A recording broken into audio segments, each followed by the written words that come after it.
So this video is a follow-up to my previous recording where I rambled about small talk and how much INFJs like it. By the way, I was being sarcastic because I think if you're an INFJ, you don't really enjoy small talk. Anyhow, where was I going with this recording? I'm actually trying, this is my second attempt to make this recording. So hopefully I get it right this time around. Anyhow, I was mulling it over and I was thinking about it. And after I pieced everything together, I came to the conclusion that INFJs have self-righteous tendencies. And I believe that this is possibly the core problem that prevents us from making satisfying connections. I don't know if that makes sense. Okay, so let me explain. So, in my previous videos, I kind of touched on how INFJs have visions and expectations that don't align with what is happening realistically, like in real time. And that has a tendency to leave a dissatisfying taste in our mouths. And it has a tendency to skew the way we view the things around us, including the interactions we have with people or the interactions people have with one another, or just like the world in general, you know? So, yeah, I feel like we have self-righteous tendencies. And when I looked it up, it said something about,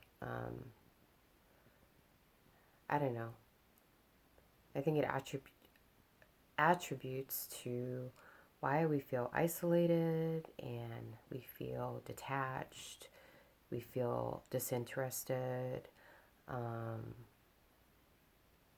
why we are non-participatory in most social things because of our really rigid and self-righteous viewpoints.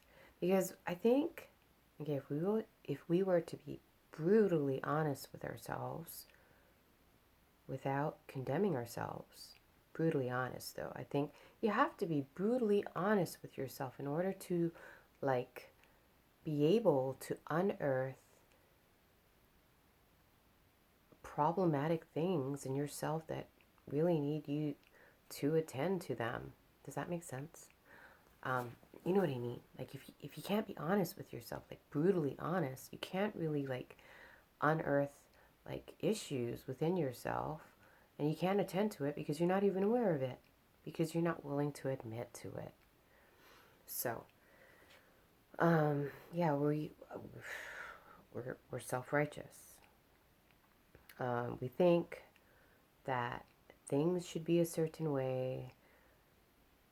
People should be a certain way, and everything should be a certain way. And when it doesn't line up with, like I said, our expectations, we have a tendency to just kind of disconnect from it. You know, oh well, that's not how it should be, so I'm not going to participate in that because I'm being I don't know, not genuine to my values that I've created in my head, and so I'm gonna disconnect. Yeah, I think that's why we feel alone. We choose to disconnect from people based on our self-righteous and rigid viewpoints. You know what I mean? I think the mind creates a lot of situations and issues, and maybe it needs that type of activity in order to entertain itself. And we have been caught up in it and addicted to the games that the mind plays. You know, I mean, if you think about it, INFJs are constantly in their head, right? They're constantly assessing things and um, analyzing things and deconstructing things and thinking of possibilities, thinking what is the best way to go about something, how things should be done, blah, blah, blah. It goes on and on. But our mind is like this constant, like, has this constant dialogue going on. And it got me thinking, like, maybe, like,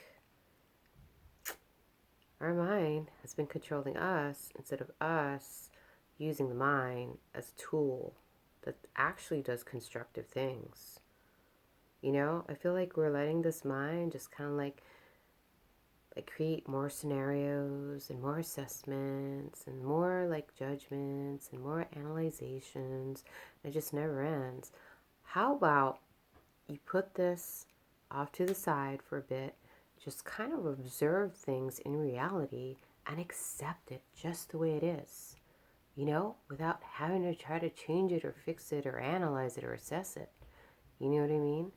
Like, I think that's where our dysfunction lies, and then we wonder why we're so alone all the time and nobody understands me. It's because you're too busy playing this like game in your head instead of actually like putting that on the side and actually appreciating what's in front of you, however it chooses to present itself, you know? Like, I just feel like everybody's trying their best to do their best at whatever level of progression that they're at. And who are we to say that there should be another way? So, the reason I came to this conclusion is because lately I've been really irritable. Like, little things are setting me off because I'm so nitpicky at like everything that would come into my experience, right? I'd analyze people, I'd analyze interactions, and yeah, INFJs are good at that. We're good at like just picking up on subtle nuances and details of life and then trying desperately to understand them. And there's nothing wrong with that. There's nothing wrong with that, but when it starts creating this like, and I think we create it. We create the gap. We create the disconnect. At first I thought it was the opposite way around, but maybe it's us, with our self-righteous like viewpoints and knowledge and wisdom. It's good to have that as a reference point, but it's also good to kind of be able to detach from that part of yourself, to realize that the mind keeps generating new information all the time. Just put that aside and be able to like utilize it as needed as a reference point, but at the same time be able to like enjoy everything and everyone in real time, you know? I mean, who are we to judge? We don't know what people go through. They don't know what we go through.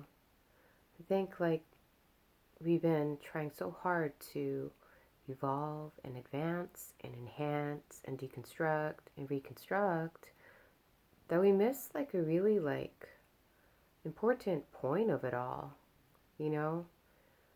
And that's just appreciating everyone as they are without condemning them, without like, I don't know, just being compassionate, and maybe for once in a while just like stop thinking about ourselves and start thinking about like, seriously, think about it. When you're in this self-righteous attitude, you're thinking like about yourself, right? And about how like nobody understands me, and I wish people would be this way, or I wish things were this way or that way. But in actuality, it's not really about you. It's about like putting yourself on the side and looking at someone and saying, how can I be of service to you? Without overextending yourself and without condemning them, like wherever they're at. You know, people are in a lot of pain and they're experiencing a lot of anger, and they don't really have the necessary tools or situations that allow them to outlet these things, and they're holding all this stuff inside, all these negatively charged emotions inside, and it's festering, you know. And then when you expect them to be something that they obviously cannot be or aren't aware of, you know, you're just kind of like putting them in a position to lose, you know, instead of just like allowing them to be and being satisfied with that and putting everyone, including yourself, in a win-win situation. Anyhow, yeah, I don't know if I made sense. Um, but yeah, I've come to the realization that on the opposite end of the spectrum, we're putting in the self-work to enhance ourselves. However, we are also ostracizing ourselves and isolating ourselves because we are self-righteous and we are condemning people and things for being the way they are instead of allowing and accepting. Does that make sense? I'm going to stop because I feel like I've been rambling and I really don't know if any of this stuff made sense. But if you've listened this far, I commend you and thank you for your patience. If you learned something from this video, that's amazing. If you didn't learn anything from this video, that's amazing too. Yeah, it just feels good to let it all out. Anyhow, blessings to one and all. Amen.